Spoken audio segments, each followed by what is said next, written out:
Le président de la transition, le colonel Assimi Goïta, chef de l'État, a accordé une audience, ce mardi 27 décembre 2022, à une délégation du comité indépendant de suivi-évaluation de la mise en œuvre des recommandations des Assises nationales de la refondation, Saint-Seuran.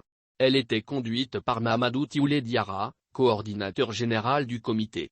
Objectif, demander l'accompagnement du chef de l'État et recueillir ses éventuelles suggestions sur leur rapport d'étape.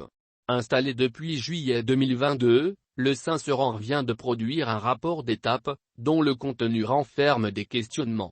Selon le coordinateur général, après l'envoi de ce rapport à la présidence, le comité a sollicité une audience auprès du président Goïta. C'était pour dire que la phase de la conceptualisation est terminée. Nous avons reçu des outils gouvernementaux que nous avons travaillés. Nous avons réussi à les intérioriser. De notre côté, nous avons également produit des outils de contrôle, a indiqué Mamadou Tioulé Diarra. Après cette phase de conceptualisation, les membres du Saint-Seuran n'ont pas voulu rencontrer le gouvernement, le comité d'orientation, présidé par le Premier ministre, sans rencontrer le président de la transition. Cette rencontre marquera le début de la phase d'opérationnalisation. Pour ce faire, le comité a besoin de l'accompagnement du chef de l'État.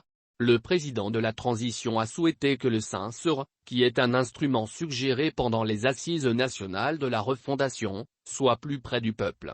En retour, il faudrait que le peuple malien sache ce que c'est que le Saint-Seuran, a expliqué le coordinateur général, qui a rapporté les différentes recommandations formulées par le président de la transition pour le bon déroulement de la mission du comité. Des suggestions que le Saint-Seuran entend bien mettre en œuvre. Il va réorienter son travail afin d'être mieux compris non seulement au niveau des villes, mais aussi au niveau des campagnes. Les citoyens devront comprendre que nous sommes là en tant qu'auditeurs citoyens.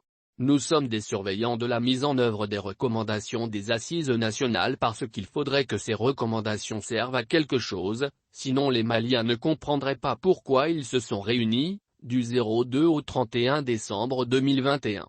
Ce comité se positionne donc comme sentinelle du peuple. Quand nous constatons que la volonté populaire n'est pas mise en œuvre, nous avons le devoir de le signaler, sans complaisance, a indiqué Mamadou Tioulé Diarra.